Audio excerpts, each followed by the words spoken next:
네, 안녕하세요. 엠트렌드 구독자 여러분 반갑습니다. 자, 이제 오늘 또 제가 그 ETF 한번 좀 소개해보는 좀 시간을 가져보려고 하는데, 지난 시간에 그 삼성자산운용의 그 ETF 컨설팅 팀 조상준 차장님하고 그 모빌리티 또 현대차 그룹이라든가 그리고 관련된 ETF 상품에 대해서 한번 저희가 알아봤는데, 오늘 주제는 뭐냐면 이제 2차 전지입니다. 역시 우리가 또 모빌리티 하면 2차 전지를 또 빼놓을 수가 좀 없는 그런 이제 산업군인데, 요새 또 2차 전지에 많이 투자하시는 분들이 좀 울상이에요. 사실 좀 분위기가 좀 워낙 안 좋기 때문에 좀 힘들어 하시는데, 오늘 그 조상준 차장님 모시고 2차 전지에 대해서 한번 어떤 또 시각을 갖고 계시는지 한번 좀 알아보고, 또 관련한 그 코덱스 ETF가 있다고 합니다.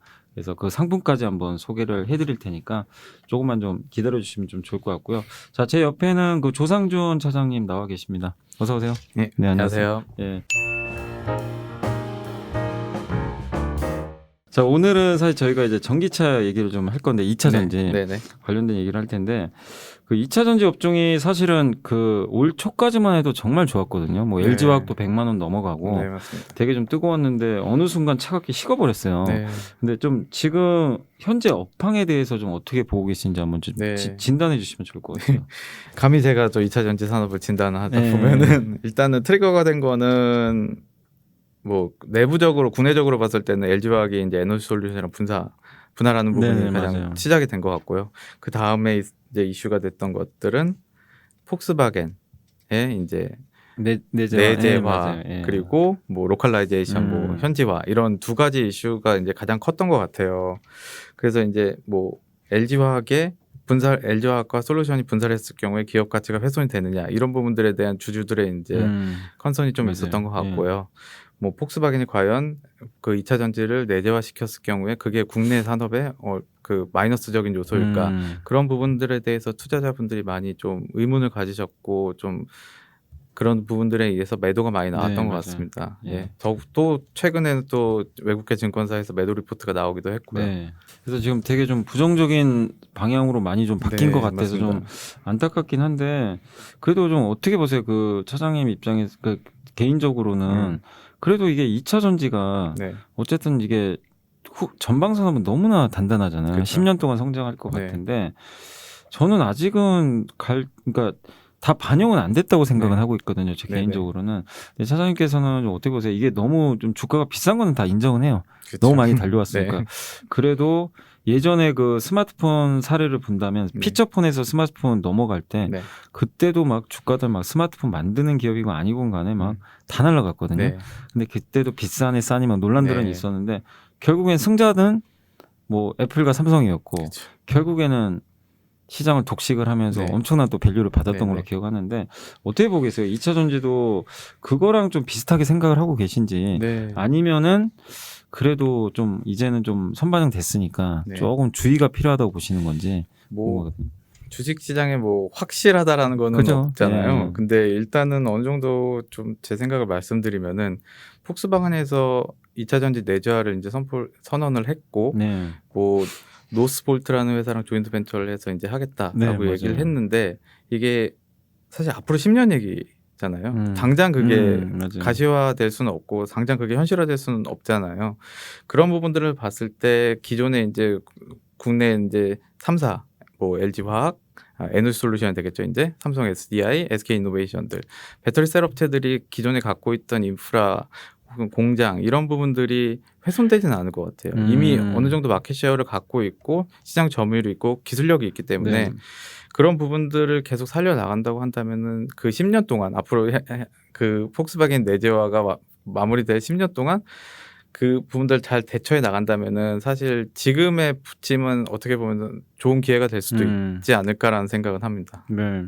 그러니까 이게 내재화가 사실 되게 불편한 이슈긴 하잖아요. 그쵸. 근데 네. 완성차 업체들은, 제가 완성차 오너에도 내재화 하고 싶을 것 같긴 해요. 그렇죠. 아무래도 네. 코스트 면에서 내재화를 한다면 네. 훨씬 더 플러스적인 요소가 그리고 있으니까요. 사실 그 엔진 대신에 배터리잖아요, 어떻게 그쵸. 보면. 근데 엔진은 다 내재화를 한 건데 그쵸. 배터리도 하고 싶어 하는데, 근데 한 애널리스트분이 그 얘기는 하시더라고요. 그 내재화를 하고는 싶은데 지금 그걸 제대로 할 수 없는 이유 중에 하나가, 사고가 났을 때 어마어마한 그쵸. 배상금이 네. 문제가 있다고 하더라고요. 네. 그러니까 이게 이번에 LG화학하고 코나 전기차가 네. 한번 그래가지고 그 현대차랑 제가 알기로는 이제 반반씩 나누는 반반씩 걸로. 나눠서 예. 100% 근데 그것도 리콜했죠. 사실 적은 돈은 아니잖아요. 그렇죠. 근데 그 나중에 전기차가 대중화돼서 네. 수백만 대가 팔리는데 사고가 났다. 네. 그럼 이거 리콜 비용이 감당이 안 될 것 같아요. 맞습니다. 이게 파산할 수도 있는 네. 금액이잖아요. 그 리스크가 엄청 크죠, 네. 사실. 그래서 그런 것 때문에 오히려 그 리튬이온 배터리 내재하는 네네. 힘들 것 같고 네네. 차라리 전고체 배터리는 하지 않을까. 그렇죠. 예. 네. 그쪽 부분으로는 더 훨씬 예. 더. 그래서 이거는 맞아요. 뭐 이제 어쨌든 이제 얘기하자면 좀 길지만 시장이 좀 우려하는 것들에 비해서는 네. 현실적인 문제가 좀 있는 것 같아서 네, 맞습니다. 투자분들이 좀 너무 우려하실 필요까지는 없는 것 같긴 해요. 네네. 예. 그리고 이제 그 지금 글로벌 완성차 업체들의 어쨌든 이제 반도체 내재화 뭐 얘기도 좀 많이 나오기도 하고 좀 쇼티지가 좀 있는 상황인데 네. 이 우리나라 그 어쨌든 이제 2차 전지 업체들이 지금 이제 최근에도 보면은 그 미국에도 이제 투자 계획을 많이 발표를 했잖아요. 네. 바이든 대통령이 좀 네. 화답하는 형식으로. 네. 근데 지금 현재 상황이 어떤가? 이게 좀 굉장히 공격적인 건가요? 아니면 뭐 이 정도는 해야 되는 거라고 좀 보고 계시는 건가요? 일단은 지금 뭐 2차 전지 시장을 보면은 중국의 CATL이라는 회사가 점유율 1위고 네. 그다음에 LG화학, 뭐 파나소닉, 네. 그다음에 뭐 또 중국의 뭐 BYD라는 기업이 예, 있고 맞아요. 그다음에 뭐 삼성 SDI 이런 순서로 돼 있지 않습니까? 근데 사실 그걸 좀 이렇게 더 깊숙이 보다 보면은 CATL 같은 경우에는 중국 쪽의 점유율이 대부분인 거예요. 네. 사실 맞아요. 그 전기차 시장에서 중국의 점유율이 크지 않습니까? 그러니까 자연스럽게 CATL의 2차 전지 점유율이 높을 수밖에 없는 상황인 거고 유럽이나 미국을 가 보면은 우리나라 기업들의 그 2차 전지 점유율이 높은 편이거든요. 네. 그렇게 봤을 때 이제 더 될 수 있는 시장을 더 공략하는 게 맞다라고 보고요. 미국 같은 경우에는 우리나라 같은 경우에는 GM과 포드랑, LG와 예. 그리고 포드랑 SK SK 이노베이션 예. 이렇게 이제 조인트 벤처 설립해서 이제 같이 가는 상태이고, 그러니까 어떻게 보면은 달리는 말에 편승한다라고 저는 생각을 합니다. 예, 그래서 더 좋은 기회를 좀 선제적으로 잘 잡은 것 같고요. 그런 기회로 인해서 우리나라 이제 배터리셀 기업들이 더 클 수 있는 좋은 기회고 아주 좋은 선택이라고 생각합니다. 예. 그래서 지금 그리고 특히 이제 미국 쪽에서 그러니까 미국은 제가 딱 보니까 네, 중국이 깃발 꽂을 수가 없는 나라잖아요. 맞죠. 요즘 분쟁도 예. 많고요. 그래서 CATL은 결국엔 이제 그들만의 리그에서만 놀 것 같은데 이렇게 보면 오히려 좀 한국 업체한테는 좀 기회가 되지 않을까. 유럽은 모르겠는데 네, 미국만 놓고 봤을 때 좀 어떠세요? 일본의 파나소닉도 있지만 네, 아무리 생각해도 다른 업체가 떠오르진 않아요. 한국 그쵸. 3사 빼고는. 네. 그럼 파나소닉이 예. 점유율 높은 것도 이제 테슬라랑 조인트가 돼서 맞아요. 높은 거잖아요. 그 외에 다 이제 자동차 기업들을 봤을 때는 뭐 사실 뭐 2차 전지 관련된 특허만 봐도 국내 기업들이 뭐 압도적으로 많이 네. 갖고 있기 때문에 맞아요. 뭐 CATL이 점유율이 높은 것도 저가형 배터리가 많이 공급돼서 점유율이 높은 거지 사실 뭐 고가형이라든지 좀 성능 면으로 봤을 때 그 용량이라고 그랬죠. 그 용량 네, 부분은 맞아요. 우리나라가 네. 더 좋잖아요. 그런 부분을 봤을 때 미국 자동차 업체들이 뭐 사실 미국 자동차 업체들이 중요하게 생각하는 게 이게 땅덩어리가 워낙 넓다 맞아요. 보니까 예. 오래 가는 맞아요. 차들이 필요하잖아요. 그렇게 봤을 때는 국내 자동차 업체들의 기술력이 훨씬 더 매력적이고 자연스럽게 우리나라 기업을 찾을 수밖에 없는 기술력을 갖고 있다라고 볼 수 있습니다. 그 정말 중요한 말씀해 주신 것 같은 네. 게 중국도 그 LFP 방식으로 네, 해가지고 맞습니다. 되게 그건 근데 주행 거리가 짧은데 되게 네. 안전하다고는 제가 그쵸. 들었는데 네. 근데 중국은 그게 또 맞는 것 같고 그렇죠. 그다음에 유럽도 사실 그 나라별로 땅이 되게 좁잖아요. 네. 그래서 제가 알기로는 소형차가 많이 팔리는 네. 걸로 알기 네, 때문에 네. 거기도 사실은 뭐 배터리 어느 정도, 용량도 중요하겠지만 결국에는 그런 좀 원가도 중요한데 네. 저도 이제 그 미국이란 나라 생각해 봤을 때는 그 땅덩이 넓은 나라에서 네. 뭐 계속 뭐 배터리 갈아 끼울 수도 없고 뭐 충전하면 얼마나 네, 짜증나겠어요. 충전소를 계속 지을 수 네. 없는 거고요. 그러니까 그런 미국에 특화돼 있다는 측면에서 한국이 진짜 절대적으로 유리한 것 네. 같아요. 한국이 또 워낙 그 배터리 용량 면에서도 지금 가장 앞서 네. 나가는 지금 형국이니까 그렇게 보면 이제 미국 시장에서 결국 우리나라 그 3사만의 좀 다툼이 되지 않을까 네. 그런 좀 행복한 생각도 해보긴 하는데 근데 제가 예전에 기억하기로는 그래도 그 ETF를 하시니까 이제 보시니까 옛날에는 그 그러니까 ETF가 아니라 2차 전지 기업들이 되게 많았던 걸로 기억을 하거든요. 네. 근데 이제 글로벌 2차 전지 뭐 ETF 같은 것도 있잖아요. 네. 근데 우리나라 3사랑 그다음에 일본의 파나소닉 그다음에 그 중국의 아까 BYD나 CATL 이거 말고는 특별히 없는 건가요? 이 경쟁자들? 사실 크게? 경쟁자들이 이제 있긴 아, 있는데 있어요? 있긴 있지만 아무래도 진입 장벽이 높다 보니까 산업 예, 자체가 예. 새로운 기업들이 들어와서 파일을 가져가기가 쉽지 않은 상태고요. 예. 뭐 그런 부분으로 봤을 때 이제 과거에 이제 뭐 국내 배터리 3사가 거의 뭐 20조가 넘는 과거 3년 동안 20조가 넘는 돈을 투자를 해서 이제 역량을 축적을 해놓은 부분들이 있기 때문에 네. 신규 플레이어가 들어온다고 한들 그 파일을 가져가기는 쉽지 않은 상황인 것 같습니다. 네, 맞습니다. 이게 어쨌든 지금 그러니까 경쟁 강도가 강화된다 뭐 일부 얘기도 좀 나오기도 네. 하지만 현실적으로 봤을 때는 이것도 사실은 장치 산업이니까 네. 돈도 정말 많이 들어가는 것 네. 같고 LG 에너지 솔루션이 사실 지금 그 떨어져 나가는 것도 이제 설비 투자에 대한 좀 부담감 네, 때문에 맞습니다. 해소하려는 걸로 좀 알고 있기 때문에 그런 걸 보면은 결국 어쨌든 지금 아까 말씀드린 그 구도 자체는 네. 크게 변하진 않겠네요. 네, 크게 변하지는 않을 것으로 보고 있습니다. 예.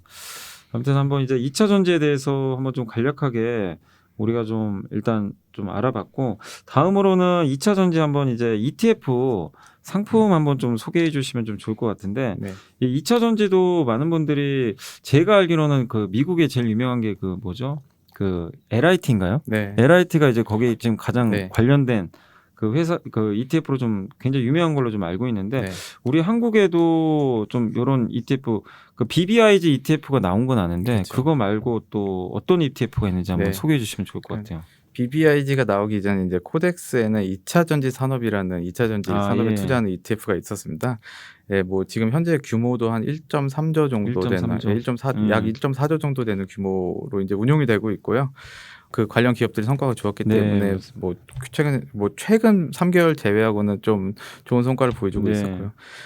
편입돼 있는 종목들 같은 경우에는 배터리 3사들은 다 포함되어 있습니다. 네. SK 이노베이션, LG 화학 플러스 삼성 SDI까지 다 들어와 있고요. 네. 큰 비중으로 들어와 있고 뭐 포스코 케미칼이든지 에코프로 뭐 이런 LNF라는 이제 뭐 소재 기업들까지 다 들어와 있기 때문에 2차 전지 전체적인 밸류 체인에 투자하실 수 있는 ETF라고 할 수 있을 것 같아요. 그래서 2차 전지 산업과 관련 요거 하나인가요? 이 2차 전지에 관련된 거는? 사실 이제 뭐 또 다른 이제 에너지 화학이라는 코덱스 에너지 화학이라는 ETF가 있는데요. 예. 여기는 사실 뭐 LG 화학, SK 이노베이션 이런 종목들 다 비싸게 들어가 있긴 합니다. 근데 조금 더 그 뭐 석유 산업이라든지 정유 산업까지 포함되어 있는 뭐 태양광까지 들어가 있기 때문에 사실 2차 전지 산업도 어떻게 보면은 에너지 화학의 한 분야지 않습니까? 그 조금 더 포괄적으로 투자하시고 싶으신 분들께는 에너지 화학을 보시는 것도 좋을 것 같아요. 그럼 거기 에너지 화학에는 어쨌든 그 2차 전지 밸류 체인은 안 들어가 있는 건가요? 뭐 예를 들면 양극재라든가 그런 부분들도 포함이 돼 있고요. 포함이 돼 있긴 하지만 그래도 좀 더 포괄적인 부분에서 비중이. 에너지 화학이 들어가 있다고 볼 수 있을 것 같습니다. 그러면 이제 코덱스 2차 전지 산업은 그 거의 집중적으로 그냥 2차 전지 밸류 체인만 맞습니다. 구성이 된 거죠. 그럼 거기에는 그 어쨌든 셀업체도 있지만 뭐 양극재, 음극재, 뭐 동박부터 해가지고 뭐 장비 회사까지 다 있는 건가요? 전체적인 밸류 체인이 다 들어가 있다고 보실 수 있을 것 같습니다. 그리고 이제 거기 보면 어쨌든 이런 ETF를 구성을 하실 때 그 기업들마다 이게 좀 비중들이 들어가 있잖아요. 근데 그런 것들은 그 기업의 주가가 움직일 때 이렇게 바로바로 반영을 하는 건가요? 네, 뭐 일단은 뭐 ETF 종류마다 좀 반영은 다르게 되는데요. 뭐 유동시가총액으로 보통 반영하는 게 대부분이고요. 뭐 동일 비중으로 투자되는 ETF도 있긴 합니다. 뭐 저희 코덱스 팡플러스라는 경우에는 뭐 미국 빅테크 기업들 10개 종목을 이제 동일 비중으로 10%씩 투자하는 거 있고요. 대부분의 이제 특정한 테마라든지 이런 게 살아있는 ETF 같은 경우에는 유동시가총액 방식으로 인해서 주가가 오르면 조금 더 비중이 늘어나고 주가가 내려가면은 조금 더 비중이 줄어들고 이런 식으로 좀 유동성 있게 운용이 되고 있습니다. 그러면 이게 LG화학이 이제 분할을 하잖아요. 그런 경우에는 어떻게 돼요? 그러니까 에너지 솔루션을 신규로 넣어버리나요? 아니면 LG화학도 그대로 존재를 하는 건가요? 그거는 이제 지수 사업자랑 이제 협의를 통해서 이제 정해지는데요. 뭐 당연히 이제 뭐 그때 이제 협의 결과에 따라서 달라질 수 있겠지만은 뭐 그 기업의 뭐 주요 이제 매출이라든지 주요 뭐 비즈니스가 2차 전지와 맞다면은 2차 전지 산업 ETF에 산업에 편입이 대한. 되고 그 정기 변경이 연 2회가 있습니다. 6월, 12월에 있기 음. 때문에 그 기간 혹은 뭐 특별 변경을 통해서라도 편입을 할 수 해서 운영할 수 있습니다. 왜냐하면 이제 LG 에너지 솔루션이 뭐 시총 60조에서 100조 얘기가 왔다 네. 갔다 하니까 네. 그러면은 이 안에서도 비중이 이제 확 늘어날 가능성이 그럴 가능성이 높으니까 높죠. 예. 좀 뭔가 좀 변동성이 좀 있을 것 같아가지고 네. 궁금해서 한번 좀 네. 문의를 해봤습니다. 자, 오늘 그 코덱스 2차 전지 산업 한번 좀 알아보고 있는데요. 그 개인적으로 어쨌든 이제 만약에 그 이제 차장님이 좀 그 투자를 하신다면 네.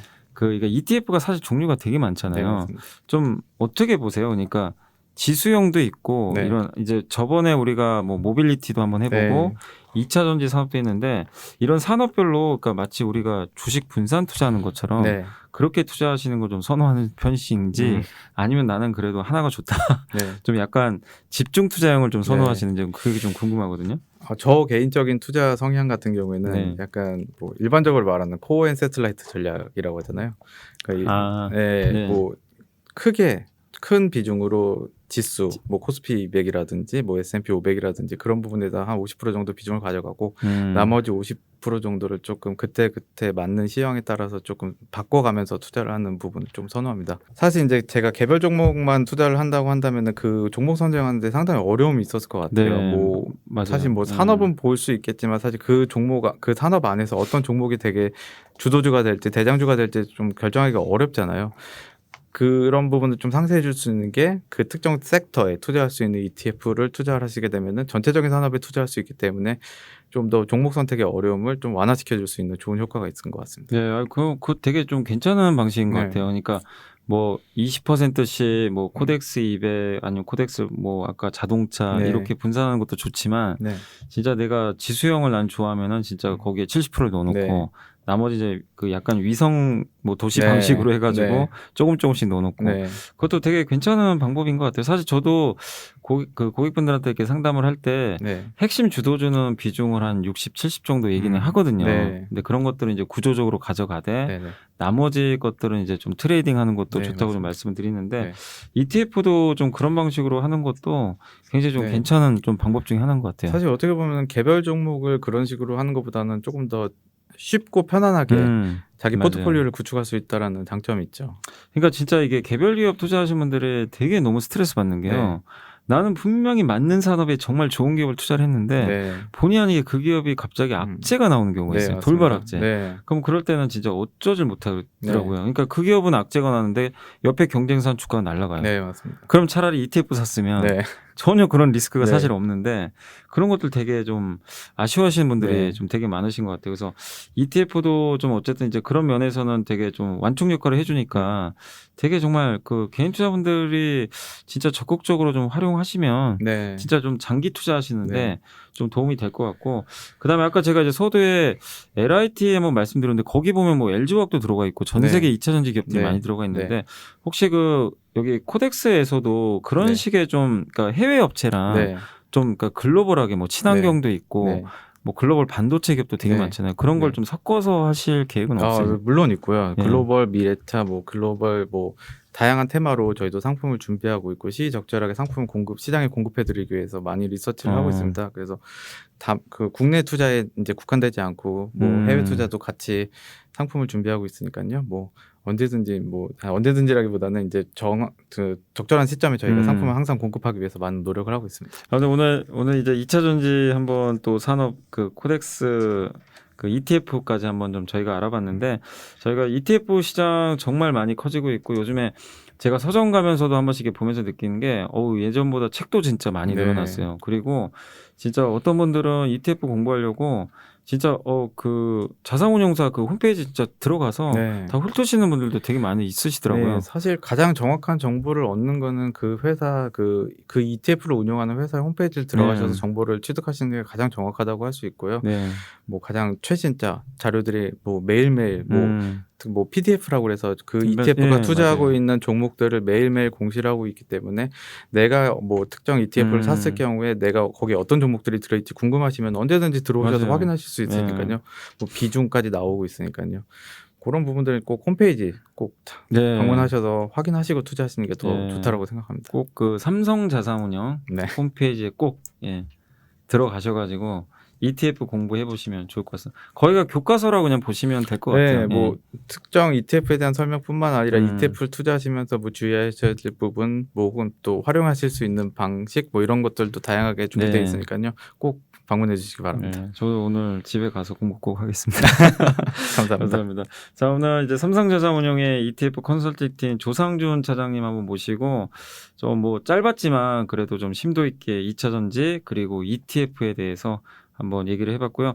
다음에 정말 그 ETF 새로운 거, 그러니까 한국과 미국이나 뭐 유럽의 주요 기업들이 섞어놓은 그런 ETF가 한번 출시되면 꼭 와주신다고 하셨으니까 그때 다시 한번 좀 모시고 또 저희가 한번 방송을 해드리도록 하겠습니다. 자, M트렌드 구독자 여러분, 오늘 좀 영상이 좀 ETF 투자에 도움이 되셨으면 좀 좋겠고요. 항상 저희 그 채널 시청해 주셔서 너무 감사드리고 구독, 좋아요, 알림 설정까지 좀 부탁드리겠습니다. 저는 다음 시간에 또 뵙도록 하겠습니다. 감사합니다. 감사합니다.